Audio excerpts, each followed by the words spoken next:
Hello everyone. It is Jackie from Pocket of Preschool, and I'm so excited you're here tonight.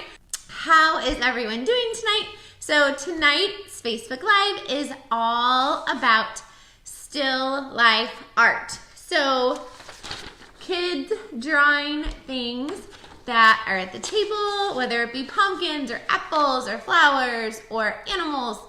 And I'll show you how to do animals too. So I want you to tell me in the comments, what is your favorite still life project, still life art project you've done with your class? And if you have a photo of it in your camera roll, go ahead and pop it in, because we want to see. You guys are amazing. I'm sure your classroom is doing awesome things too. So please share what you're doing in the comments as well. So what first is still life art? So basically it's when you have something at the table and you want kiddos, you want them to draw it. So you probably remember when we were in school, we drew the bowl of fruit. But a lot of times, especially since it's this fall season, there's so much great fall art you can do just by placing some pumpkins or some gourds on the table with some markers and some crayons and just giving them some paper and drawing it. So here's one I did with my class. Here's a photo of them. I just have some pumpkins on the table. I have some crayons and I selected the colors for them to use, which is one of my tricks. And then I just put some paper out. It doesn't have to be anything crazy amazing. It doesn't have to be some big magical setup. It just has to be engaging. And one way you can make it engaging on the table is just to put a piece of paper under it so they kind of know what they're looking at. And then my other trick is, especially if you have little, especially like little 3 and like younger 3s, or maybe even toddlers, because toddlers can totally do scribble still art too. What you do is, instead of just putting the whole bucket of markers out on the table, what you would do is you would select the colors that they would need. So maybe you're gonna select some oranges and some yellows, and then you can also mix up your media too. So you could put out some of those crayons too, so that way they can pick what they want to use. But by putting those colors out, it kind of helps them draw what they see. So yeah, so that's kind of what still art is, kind of in a nutshell. And it's actually a skill that's kind of tricky, I think, for our littles, because our littles, a lot of times they go to art and they just they're in that free exploration mode. They're kind of in that free exploration mode where they're just kind of like, just their hands just going and they're scribbling and they're drawing and they're cutting and they're gluing, and they're kind of like, whatever happens on their paper kind of just happens. There's no rhyme or reason. It's kind of accidental and it turns out whatever it is. Whereas still art, you want them to kind of draw with intention and with a purpose. So it does take some teaching. So you can totally do a still life small group to introduce kind of like what still art is, and you can model it. And a lot of times I think teachers are kind of worried to model because you're worried the kiddos are going to copy off of you, but it's hard to draw something that you see, especially for littles, because they don't have the fine motor control and they just don't have the reasoning and the problem solving that we do. So if you were saying, like, we're going to draw this pumpkin, what shape do you see? Oh, it's a circle. Well, pumpkin is orange, so I'm going to get out my orange marker and I'm going to draw a big orange circle. And if you look closely at this pumpkin, what do you see? What do you see on this pumpkin? And then just notice and talk about it. And if you're, as you're doing that, what else are we doing? We're using lots of vocabulary. We're doing lots of science and math, because we're using those descriptive words, which is lots of oral language too. So you can talk about, oh, I see these lines going down, and you can use that vocabulary. So I'm gonna draw lines on my pumpkin, just like there are lines on this pumpkin. And you know, pre-COVID, they could touch it and feel it and all of that stuff. So you do what works for your center, or give everybody their own and then wash them. Do what works for you. So you can say, oh, I see. And this pumpkin has some brown and purple. Oh, jeez. Apparently I don't know my colors tonight. This one has some brown spots on it. I'm gonna get out my brown and I'm gonna draw some brown spots on it. And then, oh, I see it has a brown stem and it kind of curls. So I'm gonna draw a brown stem that kind of curls. And you can say, oh, does my pumpkin look like your pumpkin? Or does my pumpkin look like this pumpkin? And they can tell you yes or no, and why or why not. And it can be, when you first start doing still life, you're gonna wanna make it super simple. Just one, maybe you're just gonna have pumpkins on the table. Maybe you're not gonna have gourds. Maybe you will. It's up to you. Maybe they can each pick one thing to draw. You can also do like draw pumpkins in your fine motor journal the day before you do a still life. So you can say, oh, when you're doing fine motor journals, or maybe you're just doing a drawing journal, you can say, oh, we're gonna practice drawing pumpkins, and then you can practice drawing them, and then the day before, so then they'll have practice drawing pumpkins, and then that way when they come to the still life art table, they will have practice drawing pumpkins. Now they can actually draw and pay attention to the details on the pumpkin. So they're being more intentional and more purposeful with their drawing. Now, a 3-year-old, it's gonna be more scribble. So you might have, so if this would probably be more of a pre-K kiddo. So if you have 3-year-olds or even toddlers, they may be drawing just big circles. Maybe they have a little pumpkin down here and another one, because you know how all their drawings overlap. But even through those scribbles, sometimes they are scribbling. Sometimes I call it like scribbling with intention. So they have maybe like 3 bigger pumpkins, and then maybe they draw the stems, right? So maybe their parents don't really see it, but you know that they drew 3 pumpkins and they have their stems, and maybe they said that their pumpkin has spots. And this is probably what a 3-year-old or a 3.5-year-old would look like versus a pre-K friend.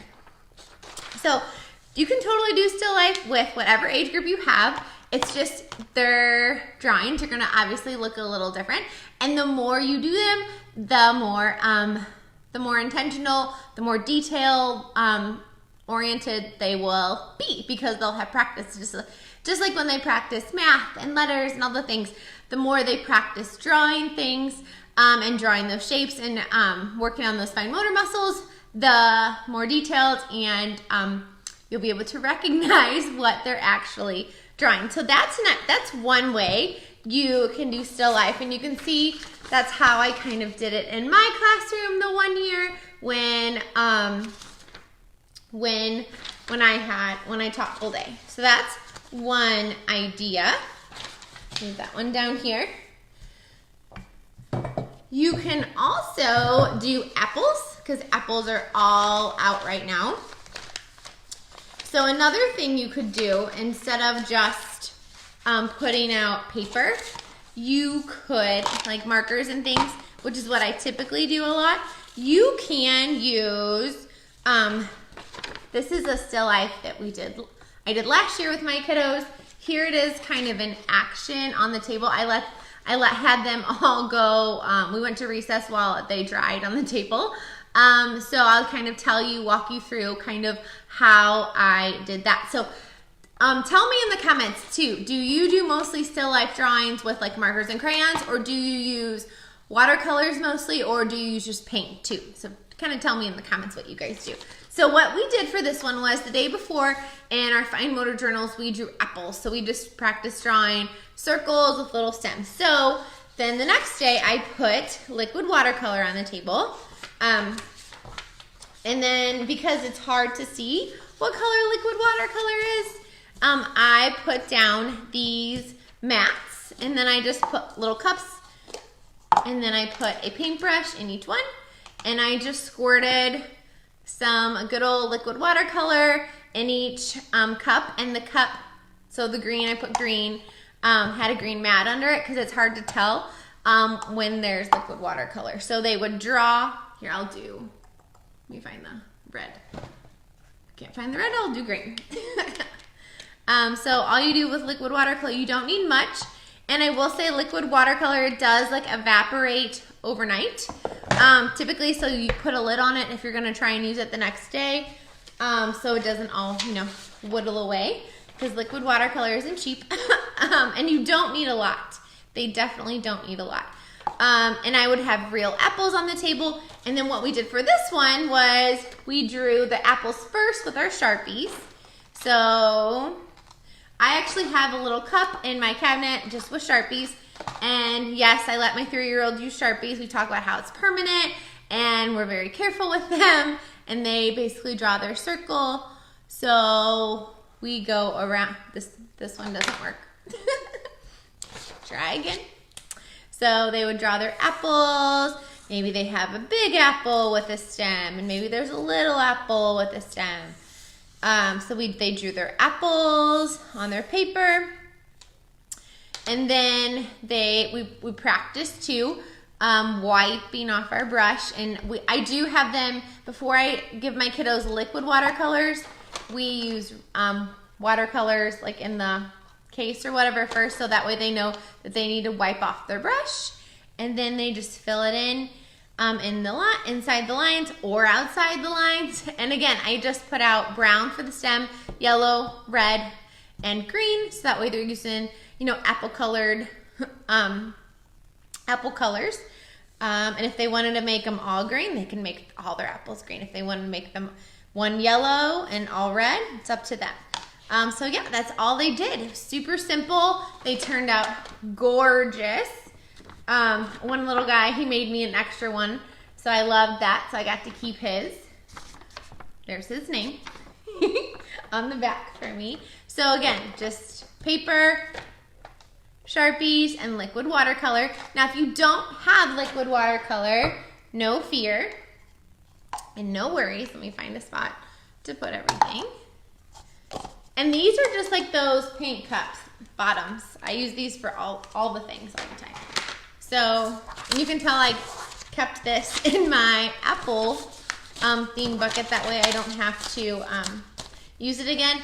And sometimes if I really like my setup and it worked really well, I'll take a picture of it and I print it, and I literally pulled this out for Facebook Live tonight.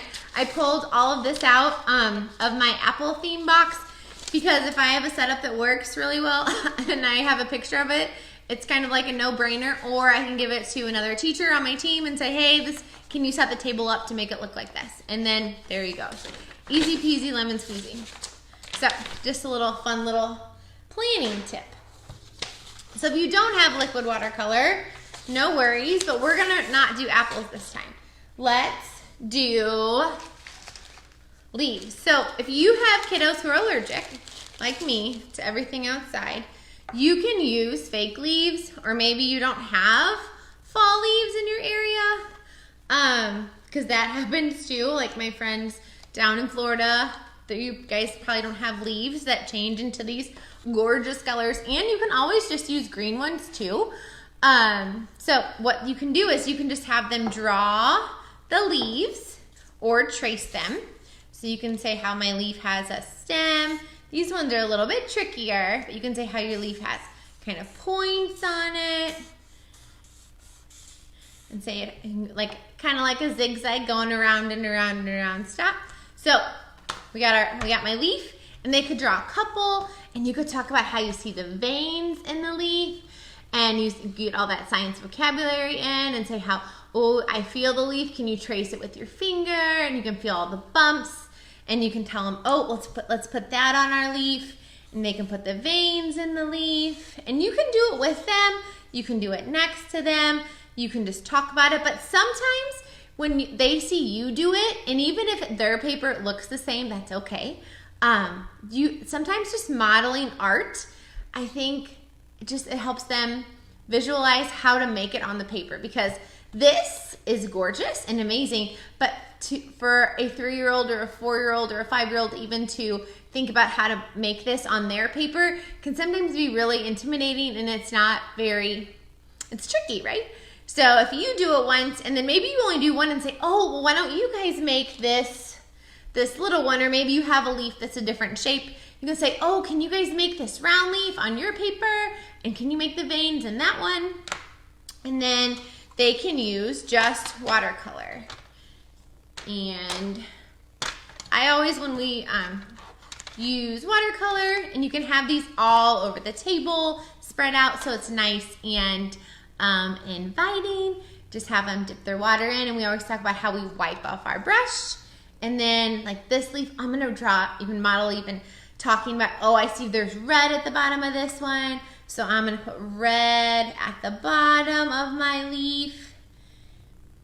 Oh, and my brush is out of water. I'm out of paint, so I need a little bit more water, and I need a little bit more paint. And just talk through how to use whatever art tool you're using, because maybe this is your first time, your 3-year-olds or your 4-year-olds or your 5-year-olds or your kinder kiddos. Maybe they don't think that kiddos have all this stuff at home.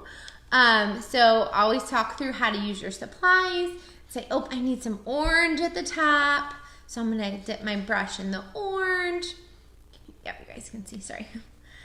And put some orange at the top of your paper, and I can say, oh, look, what color is the stem, you guys? And all this color words, so you're doing colors too. Oh, the stem is brown, so they can do some brown stems, and they can rinse off their brush. And then now you have these gorgeous leaves. And another fun thing to do with still life too is once it dries, you can always like do the background. You can have them do the background too. You can say pick a pretty fall color and put that in the background, and you can have them go around the back, because that's always, it always just kind of like makes it just more come to life, I think, more when they just kind of like fill the space. Now, I will say, filling the space for a 3-year-old with a little brush can be tricky. So what you can do is you can give them a thicker brush. Say, okay, for the background, so because that's a lot of work, you know, that might be like a 5-7 minute project for them to draw it and then fill it in. So for them then to have to do the background, they may have lost attention or something. So give them a bigger brush, and then they can do the background with the bigger brush, and it kind of just goes faster. I'm just doing it kind of fast for you guys so you can see. But see how it fills the paper easier? So if your kiddos, if a little brush is too much work and you see them kind of getting bored and frustrated, just give them a thicker brush. I have no idea what brush this is. I just literally brought over a bucket of brushes that I had in my art cabinet. So just get them a thicker brush, and they can fill their paper that way. And now you have this beautiful fall leaf. These make gorgeous, gorgeous bulletin boards, and they also are great to put in their portfolio. And let's say Jack made this leaf. You can write his name on the back, and then next to it on the bulletin board, you can put it next to it, and you can laminate it, or I don't know if you guys know this, like the old school way to laminate was to just take that really thick packing tape, and you can put it over like 3 times, then put it over the back. So you can laminate a leaf like that. If you're scared to put a leaf through the laminator, which I'm not suggesting I do it, but I don't want to break your laminator. So just use packing tape to laminate that leaf, and then you can put it next to the leaf on the bulletin board or in their portfolio. So now they have a still life of what they did, which is really, really cool, especially if they're 3 and you kind of don't know what it is, or even if they're pre-K or kinder, and then now they will actually know what it is, and their parents will be like, oh my gosh, it's a hot mess, but I love it, or oh my gosh, like look how similar it is, too. So either or. So that's another fun idea. Okay, and then I know you're thinking like, how do you keep this in your art center? So once we have used watercolor a couple times for small group, I model how to use it in the center. So what I do is I have them I'll have them take this and they go dump it out in the sink. And then on my art shelf, I have a tray and I have watercolor brushes, a cup, and then the watercolor palettes. And then they dump the water out. I'm not gonna dump it out, we'll just pretend, and they put it back.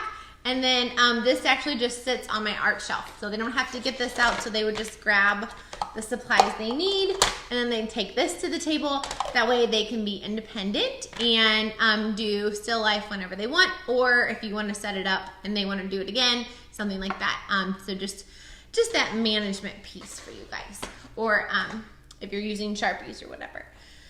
And again, we want to focus on the process, not the product. And I know it's hard. I know we all love directed drawings, but directed drawing sometimes can stifle a kiddo's creativity, so we want to make sure we're doing lots of open-ended still art, and we're telling them how we're noticing their, where's my leaf picture?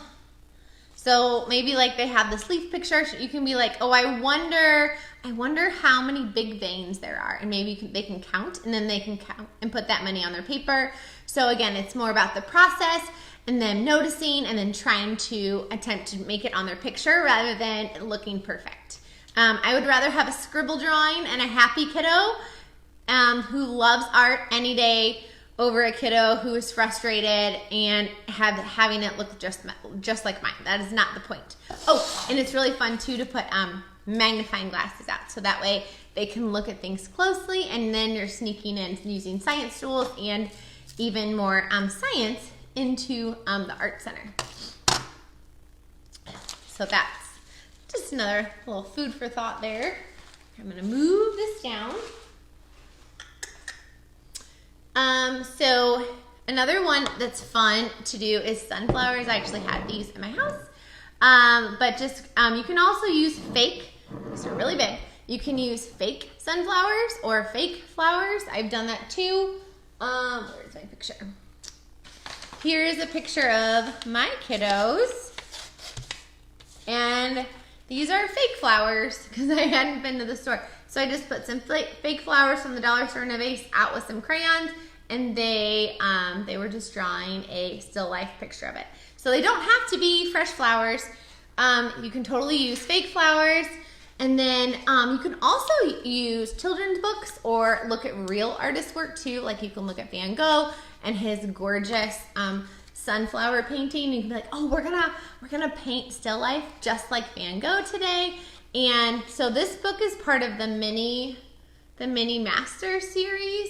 I'll put a link in the comments after we're done. But there's a whole artist, they're board books. There's a whole series of these on different artists. I love them, especially too since I put them in the art center and they're a board book, so they kind of wipe clean because they tend to get messy a little bit. So yeah, so you can even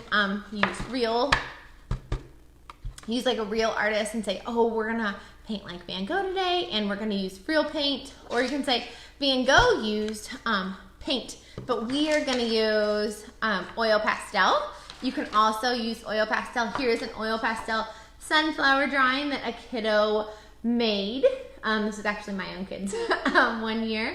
So you can just put out I just can't have like my oil pastels in a little bucket since they kind of all break, which is actually even better for their fine motor. So yeah, so you can use oil pastel. And I love oil pastel too because you can watercolor over it. So if your kiddos have the attention span, I feel like I'm gonna eat them while I'm talking to you. They have the attention span, they can watercolor it over, and just to make so you can see those lines really well. It would be really, really gorgeous too.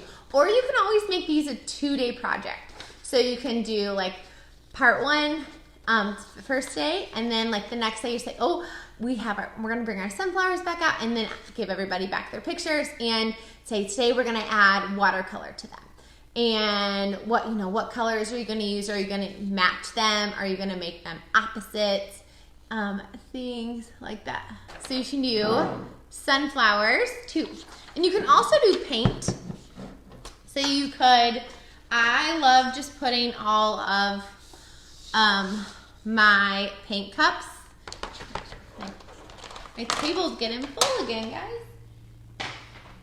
So you have, just put your paint cups on a tray, and you guys, your art setups, they don't have to be super fancy like Pinterest Perfect. They can just be literally your paints on a tray, and you can have your flat sunflower, and you can have them paint the stems, and they don't always have to. Some kids will paint the vase, I've noticed, and then some kids will not paint the vase.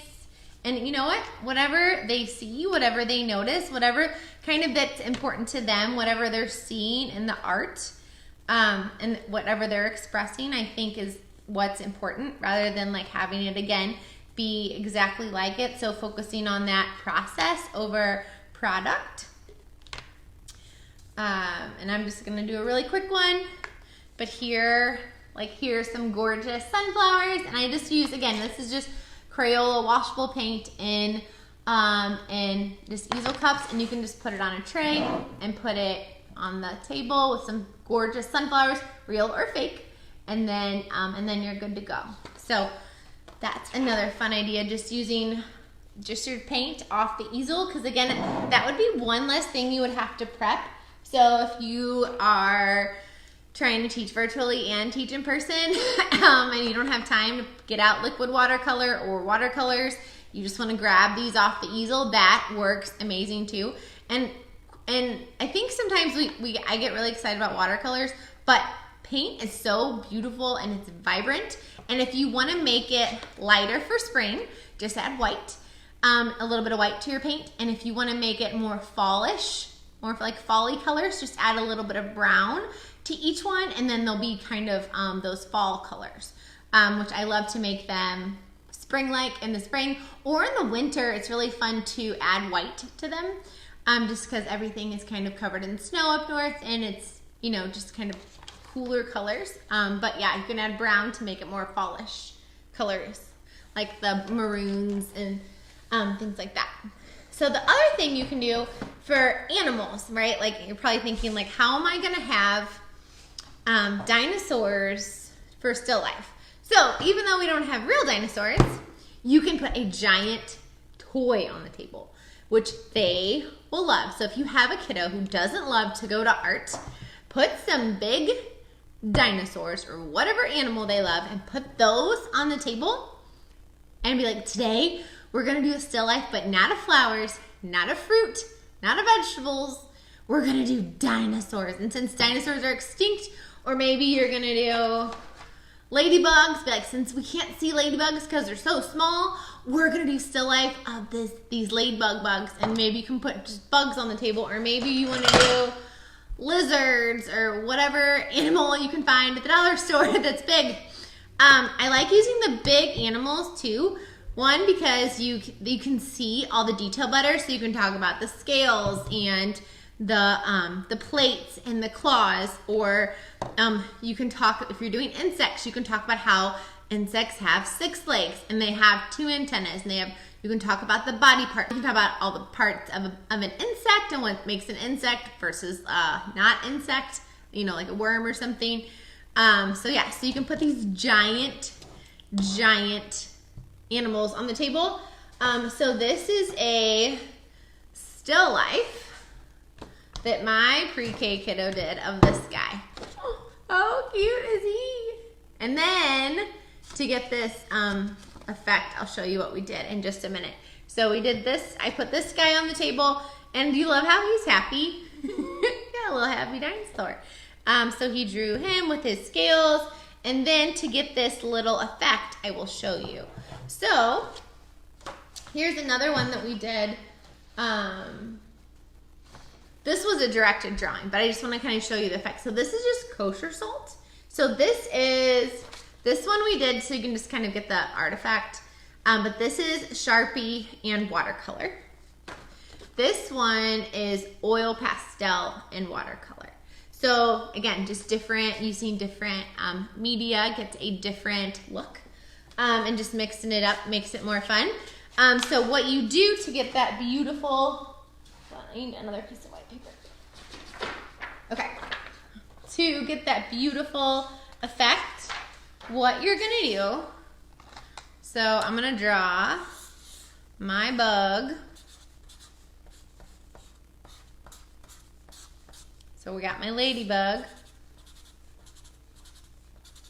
And then now I'm gonna use watercolor so I can show you guys the cool effect. And I'm gonna use the big brush just for time. So I'm gonna paint him red. And again, you just gotta model that, wiping it off. Otherwise, their papers will get soaked. And I have done too, if your kiddo ever gets that big puddle on their paper of like watercolor mess, just take a paper towel and kind of blot it up, so that way they can keep making gorgeous art, but they don't have this giant puddle and they don't have to start over and they don't make a hole. And you can also teach them to do that too. Say, oh, I have a big puddle on my paper. Oops, I'm gonna use my my magic sponge, which is a paper towel, and I'm gonna use my magic sponge and I'm gonna clean up my puddle. Okay. All right, so we got all of this, and the trick is too, you want it to be wet. So tell them they have to kind of paint fast. And then all I do, I should probably use a tray, is this is just like kosher salt. Super simple. And all they do is sprinkle it. That's it. And they will love sprinkling it. And again, the bigger the puddles or the more kind of wetness, the better. And what you'll want them to do is you would have want them to put this on a tray so they can put this on the art rack, because you want to shake off the salt the next day. So you have the salt on here while it's wet, so you can kind of see how it's kind of like soaking it in. And then once it's wet, put it on the drying rack, leave the salt on there. And then when it's dry, so the next morning you can either have the kids do it or you can do it, depending on how big of a mess you want. It just comes right off. You just shake it right off, and then it leaves this gorgeous texture. So pretty. And it's really fun to do like I think for like kind of anything, but it's really fun to do for like ice and water or maybe grass. So yeah, so super fun. But yeah, so fun. So I would just put this straight on the drying rack, wet with the salt on there, and then shake it off tomorrow. So yeah, so far you can use fruits and vegetables for still life. You can use flowers, real or fake. You can use gigantic animals, any animal, doesn't matter. You can even put like cars or trucks or construction vehicles if your kiddos are big into diggers, or maybe trains, whatever you have. If you have a reluctant artist who is not coming to the art center or doesn't want to do art, say, what's your favorite thing? You think, or you can either ask them or think about it, and you can surprise them with a still life investigation of their favorite thing. And that'll totally get them excited about coming to the art center. And you can sneak in tons of vocabulary, or they can be the expert for that thing and they can teach the kiddos too. So yeah, and you can do penguins in the winter, because you can also do animals too, like that you can't see. So this was directed drawing, so ignore him. But here, look at this still life a little guy did of a penguin. Don't you love that? This is just marker he did in the art center. And I just had some penguins on the table. Totally independent. And he made it for me, he said. You can also do shells. So if you're doing the ocean, put some shells on a tray with some magnifying glasses. You can even put them in like a tray of sand to make it more inviting, or you can just put them on the table. You can always just put them on like a tray like this, too, with some magnifying glasses. It doesn't have to be fancy, or you can make it super fancy. Totally up to you. But yeah, so you can do seashells. And seashells are great because they have all different kinds of lines, which is great. So it's actually a pre-riding activity too, because they're working on making long lines or swirly lines, curvy lines, zigzag lines, whatever to make their different seashells. So it's a great pre-riding activity for those fine motor muscles for riding later. And it's great for art and STEM, all things, and vocabulary. You can also do rocks, which you would think that a kiddo wouldn't draw a rock really cool, but it's also really great for doing getting those textures and opposites. Say, is this rock bumpy or is it soft? How can we draw bumpy on our page? And the kiddos can say, oh, I'm going to draw little circles, or I'm going to draw bumpy lines. So yeah, so you can do rocks, shells. It doesn't have to be things that are actually alive. Another trick I have, I forgot to tell you about when I said if you want to do fun colors, like you want to add white to your colors, just get some like food containers and put your like fall shades or your summer shades. I have some gray made, and then I just have a lid on it. That way I don't have to remake it every time. So you can just use these little food containers. I also like these little guys. That way you can put the paint out for the kids to kind of self-serve whenever we are able to do that again. You can put out, where are they? You can put out, I just dropped a whole bunch of stuff. These are the little like trays from the dollar store. So you can teach them how they can get a brush and water, and then they can squirt the paint colors they want in these. These are from Discount School Supply. They just open and close. I like using these for spin art too, so it's not like crazy amounts of paint, especially for your squeezers. You can always just fill them half full too. But these are great if you want to have like a self-serve paint out as well. So these are fun. These are from the Dollar Tree, or there's these too from the Dollar Tree. Just another idea. So yeah, I think that's all I got for you guys tonight. Well, I hope you guys got a ton of ideas, got inspired, have some new fun still life art ideas to put into your lesson plan for tomorrow or next week. And when you do some of these still life things, or we want to see them, so hop over to the Pocket of Preschool Facebook group and make sure you show us all of the amazing things you're doing, because we love to see. And you guys will then inspire each other too. And we all know teaching is hard right now, and sometimes just that little inspiration from another teacher, or if you're having a bad day and you had a lesson go great and you want a pat on the back, pop it in the Pocket of Preschool Facebook group, because I guarantee you all the teachers are going to be like, you're awesome, I love that, that's amazing. And sometimes we just need a pat on the back because we don't get them, unfortunately, as much as we need them. So, all right, well, I hope you guys had an awesome night.